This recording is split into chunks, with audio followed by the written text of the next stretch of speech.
L'Agence congolaise de prestations et services SARL, la solution rapide pour toute activité des transactions immobilières en République démocratique du Congo.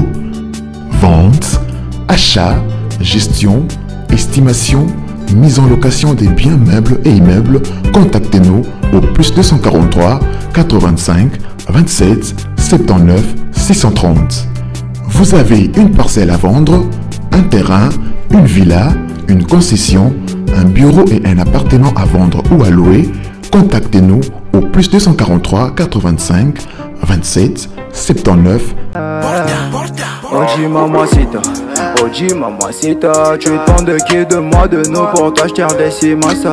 Vas-y mamacita, Oji mamacita, en plein ensemble je t'ai dit je t'aime à travers le milinga. Oji mamacita, tu es tant de qui de moi de nous pour toi je t'ai redescimé ça. Oji mamacita, en plein ensemble je t'ai dit je t'aime à travers le milinga. Quand je pense à toi je suis pas allé, je suis BG encore. Tu t'en fous de mes reproches et de mes erreurs qui sont moches. La bonne j'arrange mes souvenirs dans la rage de garage. Quand je suis dans le Mbote libota nanga mbote na bino. Sengo mingi ya représenter bino commune ya Limete. Toye kota lupango moro obomona oza Limete funa première eri. Donc lupango toye kota la ezande ba côté oyo. Donc lupango toye kota la yango na se awa. Na sûr que toza liboso lupango mais to laksana au quartier nde to lobaki la première chose à faire c'était de vous montrer les quartiers. Donc quartier yango bomoni vidéo yango likolo vidéo dessus. Le banc Toyota la yango awa portail ya grise na ba faïence ya carreau place Toyota le kawana donc atu kitina se atu za na kati ya lupango donc ndena ba kitona commune Limete na première rue quartier Funa première rue donc liboso lupango yango ndaku yango yo ndaku otomona en face na biso awa eza ndaku munene ya 15 mètres et demi sur 23. Donc 15 mètres et demi sur 23. Au bon moment où nous se passe aux aires parking, au bianderi à gauche parking portail, ma izali courant izali donc ma yangoyo courant izali portail yangoyo. Le pango est bien sécurisé dans la fil barbelé partout. Le pango mobimba bien sécurisé. De tout le baka donc ils ont 5000 qui vendent la place où ils ont se sentir sécurisé. Donc le quartier est sécurisé, le pango est sécurisé. Ba pembeni ba kondi ba fandi donc ba contaminer bazali. Je crois que air to mataliso likolo pour te filmer pour te passer une vidéo dessus boromona. Donc ndako munene yango yo o isa véranda boromona véranda des ali et a bien sécurisé ma bende tout ça donc vraie sécurité. Donc ndako o ya munene isa 3 chambres, salon, donc double salon, cuisine, magasin, 3 salles de bain à 4 et puis ils en annexe mo libanda to robima automoni awa eza oyo eza forme PK ya sécurité bachaki pona likolo fait bachamo système atol auto ana bianderie ya ciment toilette visiteur ya ngoyo a to baluki na ciment ya lupango pardon na ciment ndako. Donc ndako eza vraiment sécurisé, ndako eza bien, eza na mabelete, eza pavé partout, eza na carreau partout. Donc ndako eza kitoko makasi et puis toza na annexe moro to relaxa air tozonga. Annexe wana eza annexe ya bien ya munene eza ke mutako vanda pe comme studio na ye donc au véranda. To mata sunon likolo to ta na quartier bien. Voilà donc dans le baki to na ka commune ya Limete na première rue Funa. Donc référence bureau du quartier à Snell de place Tozali.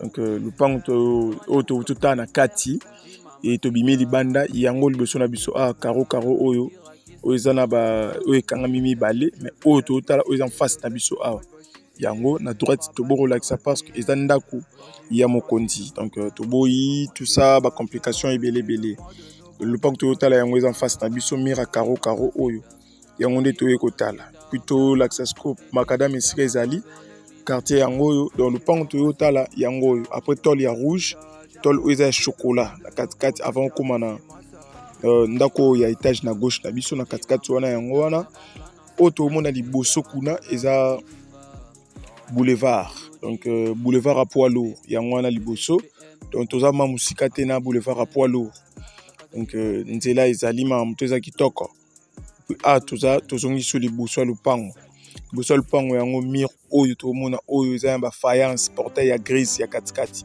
portail ya grise à gauche portail ya noir mpandi ndako ya mokonzi ope ya gauche ndako ya mokonzi moko aza wana basoda bazaza libanda toyota ndako ya katikati oyo donc bomoni nzete yango oyo et puis bis oyo ya jaune tozwaki na kati yango oyo awa etala biso asko toopesa image ya quartier ndenge ezali ovandi na banani po air tosombaka lupango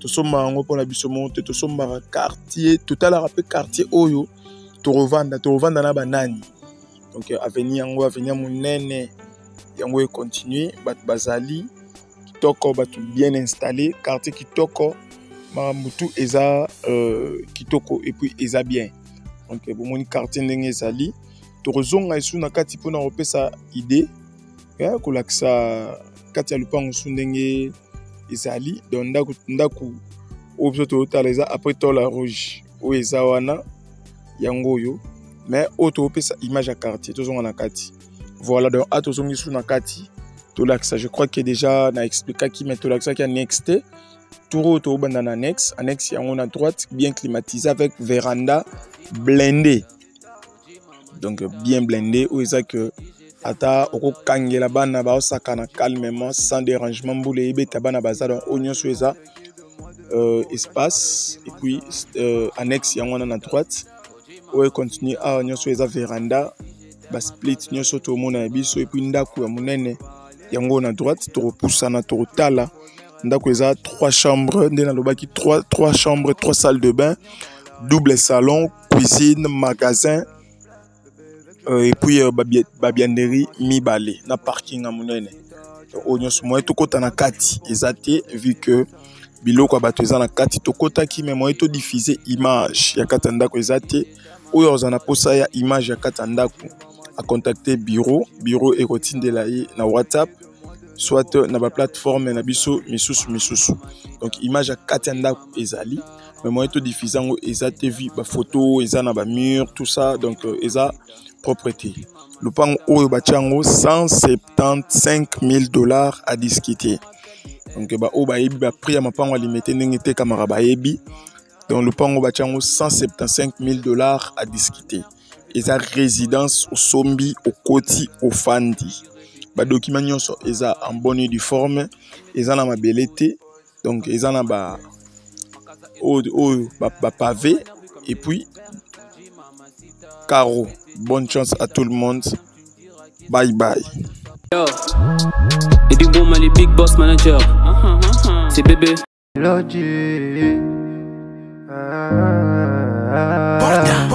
Oji mamacita, tu te de qui de moi de nous pour toi je t'ai redessi massa. Vas-y mamacita, Oji mamacita, en plan ensemble je t'ai dit je t'aime à travers le milinga. Oji mamacita, tu te de qui de moi de nous pour toi je t'ai redessi massa. Oji mamacita, en plan ensemble je t'ai dit je t'aime à travers le milinga. Quand je pense à toi je suis pas allé, je suis BG encore. Tu t'en fous de mes reproches et mes erreurs qui sont moches.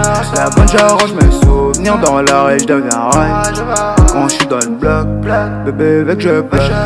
Oji mamacita, tu te de qui de moi de nous pour toi je t'ai redessi massa. Oji mamacita, en plan ensemble je t'ai dit je t'aime à travers le milinga. Oji mamacita, tu te de qui de moi de nous pour toi je t'ai redessi massa. Oji mamacita, en plan ensemble je t'ai dit je t'aime à travers le milinga. Oji mamacita.